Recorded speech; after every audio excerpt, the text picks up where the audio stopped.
De Atlantische Commissie en campagneteam BKB organiseren op 13 februari een bijeenkomst. Het onderwerp van de avond is de Amerikaanse presidentsverkiezingen van november 2012. In Washington, and he's going to tell you about the similarities between the Tea Party and the Occupy Wall Street movement.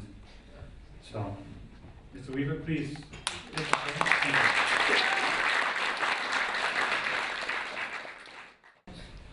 I've been told that this is a room filled with political junkies, and if that's true, a lot of my comments I think you already have thought about. You've been studying American politics, and therefore what I'm going to say might not be entirely new. I know in your profession, many of you are journalists, you have to come up with something new and creative and innovative, or you'll never get published, you'll never get promoted. But I teach at a university, and if you come up with something new and creative, you get in trouble, you become controversial. I was asked to consider the two movements that have been going on, the Tea Party movement and Occupy Wall Street, which is also Occupy Washington, Occupy Chicago, and so on. What's interesting to me about these two movements is that they are very traditionally American. Nou, ik denk dat Occupy in Nederland niet goed van de grond is gekomen omdat ze een hele slechte PR hadden. Ook niemand die dat een beetje neerzette. Als je zag, de notulen kwamen op een gegeven moment op Twitter terecht. Heel wazig. Wie heeft er voor de bananen en de chocomel gezorgd? En totaal geen idee achter. Terwijl ik vind dat je een beweging als Occupy hartstikke serieus moet nemen. Maar dan moet die beweging ook zelf zichzelf serieus gaan nemen. En niet alleen maar van we zitten in een tentje, we zijn anti. Dan liggen er hele grote kansen. In your speech you compared the Occupy Wall Street movement to the counterculture of the 1960s. And you said people mistakenly try to apply a political label to a movement that was well, really a cultural movement. But then I thought, if you look at it the other way around, how is it possible for a movement that is cultural, like Occupy Wall Street, to achieve real political goals?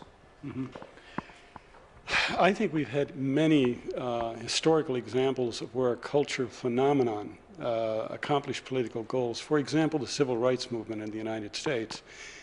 Today I was talking about the cultural identity movement, the Black is Beautiful phase of the civil rights movement.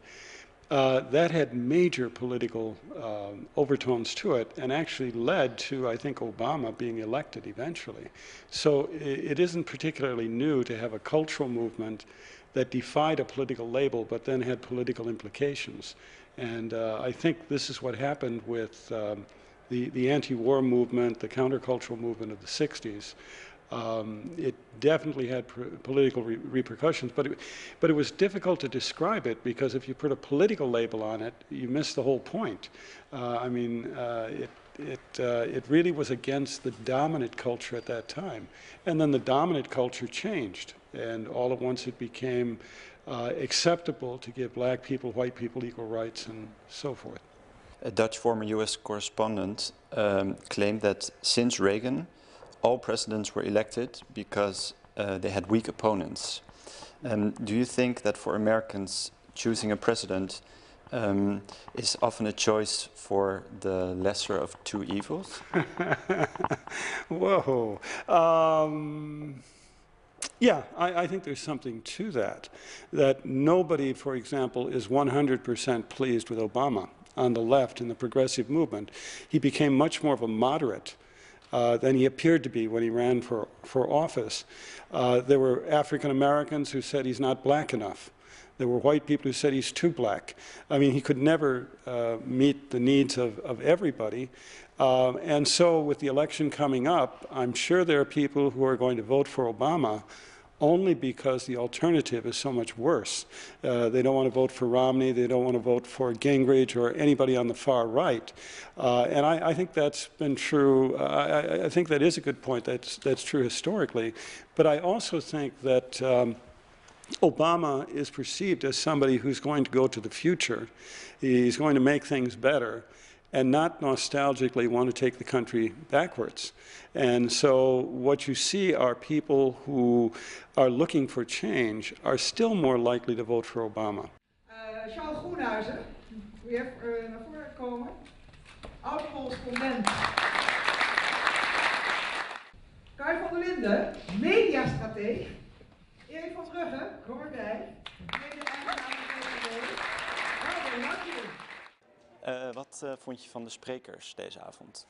Ja, ik vond het heel erg leuk om te zien dat er mensen uit verschillende gedeeltes van de samenleving zeg maar, kwamen. Een paar journalisten en er was ook bijvoorbeeld Bas Heijnen, die columnist is bij de NRC, was er. Dat vond ik heel erg leuk. En volg jij de Amerikaanse verkiezingen een beetje op de voet? Ja, ik kijk eigenlijk elke dag wel eventjes op een paar verschillende websites die erover gaan. Dat vind ik ook leuk om het goed te volgen. Als het echt smerig werd, ja, dan was dat nog een rem. En dit is die wel een rem is handicap nu voor helemaal Obama. weg. Dit is een handicap voor Obama. Want kijk, die superpacks kun je natuurlijk aan de democratische kant ook krijgen. Obama heeft hem al, Charles. En natuurlijk hebben ze superpacks, maar qua smerigheid, op het moment dat zeg maar, zijn superpacks dat die dingen gaan doen, dan zal Obama er op worden aangesproken. Dit is niet presidentieel, je hebt er formeel geen invloed op, maar zeg alsjeblieft dat ze ermee stoppen. Wat ze met Bush ook gedaan hebben in 2004, laten ze ophouden met Kerry te slachten. Nou, Amerika is een land van uitersten en als u het laatste WK heeft gezien was het ook zeg maar, qua smerigheid een kwestie van uitersten. Aan de ene kant Nederland die finale haalde met fantastisch voetbal, maar er werd ook smerig getrapt. Dus ik denk dat de vergelijking opgaat. Ik denk gewoon dat je in de bandbreedte in de Amerikaanse campagnes heel veel dingen ziet. Heel veel goede dingen, maar ook heel veel slechte dingen. Maar dat in termen van het politieke proces en vooral de mogelijkheden voor gewone mensen om deel te nemen aan het politieke proces, denk ik dat het een heel mooi systeem is waar we in Europa nog heel veel van kunnen leren. Maar ik ben het met je eens. Ik denk dat hij gaat winnen als de economie tegen zit voor Obama en als zijn campagne heel goed functioneert. En we krijgen de mooiste, smerigste campagnespotjes, misschien wel uit de Amerikaanse geschiedenis. Die komen er nog aan. Wie denk jij dat er uiteindelijk de verkiezingen gaat winnen? Ik denk dat het een hele spannende race wordt en ik denk dat Mitt Romney uiteindelijk gaat winnen. Mitt Romney. Ik hoop Obama. Dank u wel. Graag gedaan.